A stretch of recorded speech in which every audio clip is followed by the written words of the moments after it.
মুসা আলাইহিস সালাম যখন যুবক, তখন একদিন তিনি দেখছেন রাস্তায় দুজন লোক ঝগড়া করছে। একজন তার গোত্রের, আর একজন হচ্ছে ফেরাউনের বাহিনীর। মুসা আলাইহিস সালাম তার গোত্রের, যে তার জাতের, তার সাথে তার পক্ষ নিলেন।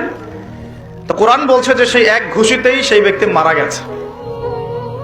ঠিক আছে, ওয়াকাযাহু, মুসা আলাইহিস সালাম তাকে একটা ঘুষি দিলেন, ফাকাদা আলাইহি, এতেই তার মৃত্যু হয়ে গেল। পরের দিন আবার একই ঘটনা ঘটছে। মুসা আলাইহিস সালাম দেখছেন আবার সেই ব্যক্তি আরেকজনের সাথে লড়াই করছে। তখন তিনি আবার তাকে বাঁচাতে গেলেন। তখন সেই ব্যক্তি বলছে, গতকাল কিন্তু তুমি একজনকে ঘুষি মেরে হত্যা করেছো, আজকে কি আবার আমাকে হত্যা করতে চাচ্ছ?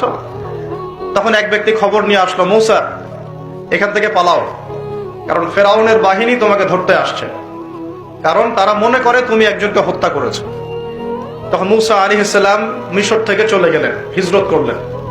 এই মিশর থেকে হিজরত করে তিনি এই শুআয়ব আলাইহিস সালামের কওমে মাদিয়ান এখানে চলে গিয়েছিলেন। এখানে তিনি একটা গাছের নিচে বসেছিলেন।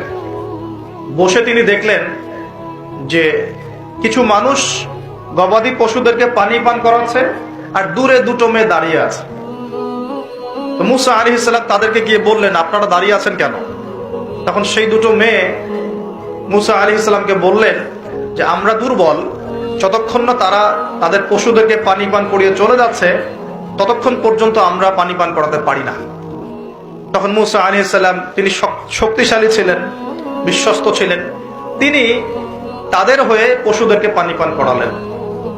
এবার সেই মেয়ে দুটো বাসায় চলে গেল। বাসায় চলে গিয়ে কিছুক্ষণ পর মুসা আলাইহিস সালাম আবার সেই গাছের নিচে বসে আল্লাহর কাছে একটা দোয়া করছেন। কি দোয়া? আল্লাহ পাক কোরআনে বলছেন, নবী মুসা আলাইহিস সালাম বলেছিলেন, রব্বি, হে আমার রব, ইন্নী লিমা আনজালতা ইলাইয়া মিন খায়রিন ফাকির, হে আল্লাহ, তুমি আমার প্রতি যে নিয়ামত বর্ষণ করবে, তুমি আমার উপর যে অনুগ্রহ বর্ষণ করবে, আমি তার জন্য ভিখারি হয়ে বসে আছি। বলেন সুবহানাল্লাহ।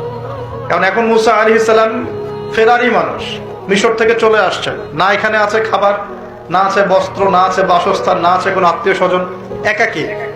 তখন তিনি গাছের নিচে বসে এই দোয়া করছেন, রব্বি ইন্নী লিমা আনজালতা ইলাইয়া মিন খায়রিন ফাকির, হে আল্লাহ, আমার উপর তুমি যে নিয়ামতগুলো দিবে এর জন্য আমি ভিখারি হয়ে বসে আছি। সুবহানাল্লাহ। ঠিক ওই সময় ওই দুই মেয়ের একজন মেয়ে হেঁটে হেঁটে মুসা আলাইহিস সালামের কাছে আসলেন, এবং তাদের হাঁটার বর্ণনা আল্লাহ পাক কোরআনে দিয়েছেন যে তারা লাজুক ভঙ্গিতে হেঁটে আসলেন। সেই মেয়ে লাজুক ভঙ্গিতে হেঁটে আসলেন। এখনকার মেয়েদেরকে এই হাঁটা কে শিখাবে যে মেয়েদেরকে লাজুক ভঙ্গিতে হাঁটতে হয়? লজ্জা শরম তো সেই কবে উঠে গেছে।